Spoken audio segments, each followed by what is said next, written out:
My name is Benjamin Berinson. I'm a physician and clinical microbiologist at the University Medical Center in Hamburg, which is in Germany.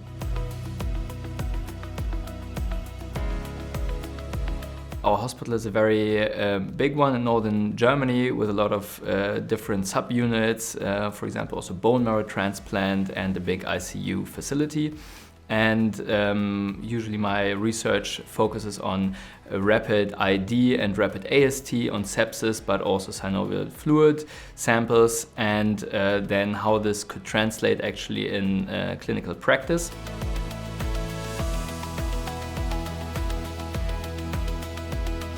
In suspected joint infection, pathogen identification is critical because sometimes this disease presents not as clinically clear as probably other diseases.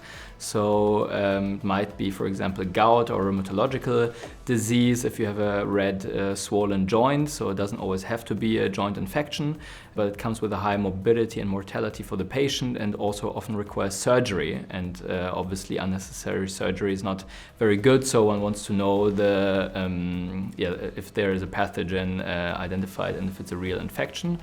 And usually the standard of care includes culture of synovial fluid on agar plates. And unfortunately there is a huge identification gap because in native joint infection, but also in prosthetic joint infection, often the cultures remain negative, and then in the end it's obviously still unclear what's going on.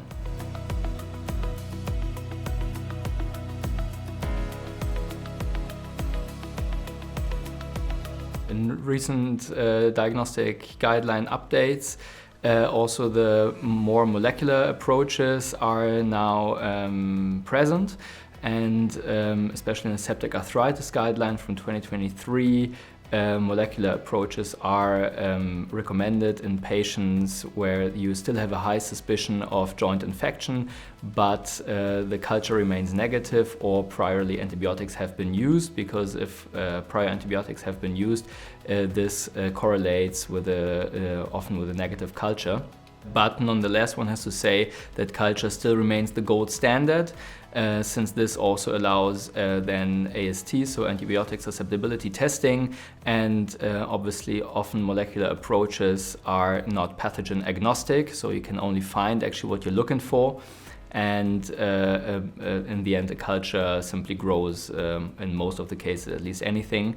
And there are the differences between these newer techniques and the more conventional culture approach. Usually what happens if we get synovial fluid, and this then gets normally cultured on an agar plate, and there obviously it takes at least 24 hours. If rarer pathogens like, for example, Cutibacterium acnes is encountered, this takes sometimes even longer. So this obviously shows that there's a very long time until we finally get the result in pathogen identification. And with the molecular techniques, if the pathogen is on panel, this obviously brings down the time to result to, for example, like around 24 hours, what we've seen in our studies. And this can then result in a quicker pathogen identification and hopefully also have clinical impact.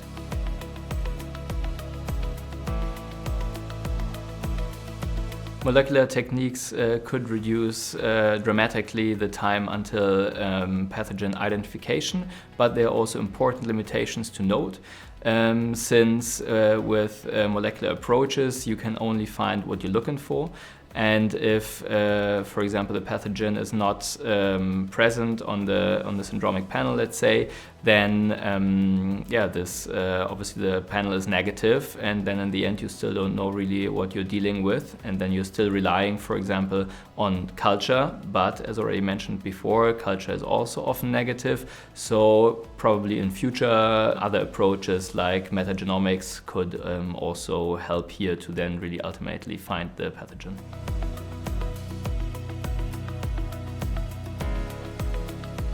With more complex approaches like, for example, syndromic panel PCR testing, but also other approaches like 16S rDNA, PCR followed by sequencing, the data we are getting and gathering overall in the microbiological lab is getting more and more complex.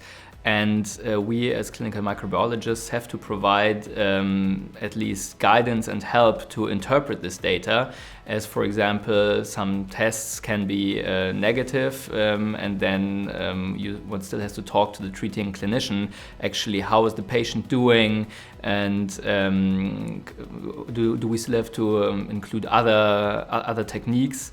And also very important to notice is that it should be also included in diagnostic stewardship approaches. So obviously not every patient can get always every test. This will also be much too costly. So we have to somehow define and identify specific other parameters which could help us to guide which patient might be profiting the most from these newer but also obviously costly new techniques.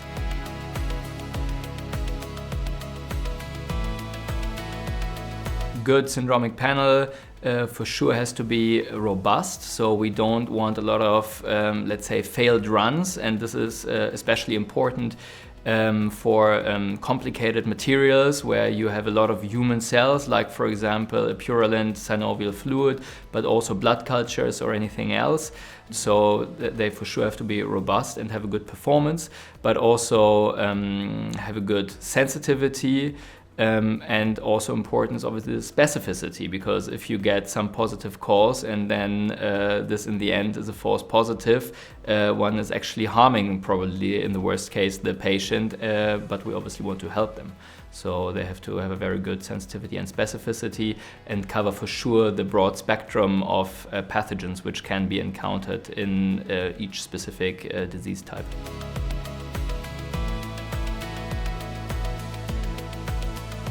While thinking about joint infections, one can conclude that the culture still remains the gold standard, but as already discussed, often the culture remains negative, and there other approaches come into play, like for example syndromic panel testing, and also in the real clinical impact is still not very clear, but there are some first studies looking into that, and for sure they could see that the time to optimal therapy could be reduced, and also in culture negative samples there more pathogens could be identified, especially if previously antibiotics were applied. So in the light when one simply doesn't know which pathogen to encounter, this can help.